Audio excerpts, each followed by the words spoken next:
जी बताइए। सर सादर प्रणाम, मैं विकास सिंह रहा हूँ। जी बताइए। सर मेरा ये प्रश्न आपसे ये है कि सर हम पत्रकारिता सीख रहे हैं, तो पत्रकारिता करते समय कई बार हमारी खबर किसी के पक्ष में नहीं होती है अथवा उसके विपक्ष में होती है। तो जब ऐसी खबर हम चलाते हैं तो कई बार आदमी हमें गलत शब्दों से संबोधित करने लगता है पीछे में, जैसे गोदी मीडिया या बिकाऊ पत्रकार। सर हाँ, ऐसे ही आप तो बहुत बड़े पोस्ट पर हैं और आपको भी कई सारे लोग ऐसे पीछे में बहुत सारे शब्दों का इस्तेमाल करते होंगे। तो सर ऐसे जो नकारात्मक टिप्पणियाँ लोग करते हैं उनसे कैसे हम नज़रअंदाज करें, कैसे उनके बारे में ना सोचें, क्योंकि हम उनके बारे में काफ़ी सोचने लगते हैं। नहीं, आप और हम यदि अपने काम पर ज़्यादा फोकस करेंगे तो हमको दूसरे के काम पर फोकस करने की ज़रूरत नहीं आएगी, और जब हम उनके पर उतना फोकस नहीं करेंगे तो चीज़ें हमको ख़राब लगनी कम हो जाएंगी।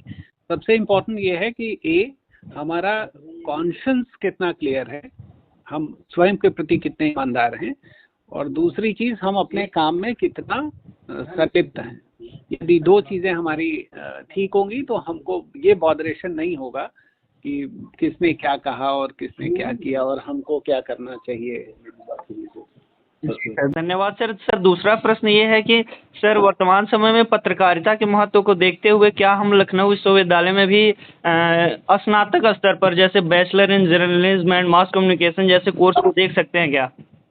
ये तो विभाग को तय करना है। देखिए, एज वाइस चांसलर हम कोई डिक्टेट तो पास नहीं कर सकते हैं कि आप अंडर ग्रेजुएट प्रोग्राम चलाइए या नहीं चलाइए, लेकिन पोस्ट ग्रेजुएट लेवल पे यहाँ जर्नलिज्म चलता रहा है वर्षों से, और वो बहुत अच्छा करता रहा है, और देश के बड़े शब्द पत्रकार यहाँ से आए, तो मुझे लगता है कि they are doing the fairly good job and let them concentrate on that. हम जर्नलिज्म के नए डायमेंशंस को एक्सप्लोर करने की कोशिश ज़रूर कर रहे हैं, जैसे एक एडवांस रिकॉर्डिंग स्टूडियो आ रहा है, एक नया कंप्यूटर लैब आ गया, कुछ एक टीचर आए हैं, कुछ नए टीचर्स आ रहे हैं अभी। और तो एक अंग्रेजी में कहावत है ना, maturity lies in having limited objectives in life.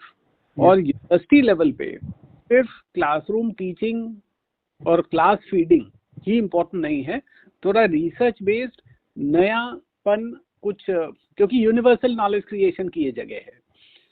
तो जब हम अंडर ग्रेजुएट, क्योंकि फैकल्टी कम है वहाँ पे, और वो फैकल्टी वो यूजी की भी क्लास लेने लगे, वो पीजी की भी क्लास लेने लगे, वो रिसर्च की भी क्लास लेने लगे, तो डाइग्रेस होता है कंसंट्रेशन। जी सर।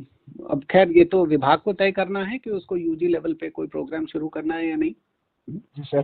सर आखिरी प्रश्न तो नहीं है, मगर सर शिकायत एक जरूर है कि जब भी लखनऊ विश्वविद्यालय के साइट पर सेमेस्टर की फीस पेमेंट करते हैं या फिर एंट्रेंस एग्जाम की फीस पेमेंट करते हैं तो हमें एक वार्निंग मिलती है कि ये साइट सिक्योर नहीं है, और उसके बावजूद भी हमें चूंकि मजबूरी होती है पेमेंट करना। जी सर, तो उसको हमें मजबूरी में उसको पेमेंट करना ही पड़ता है।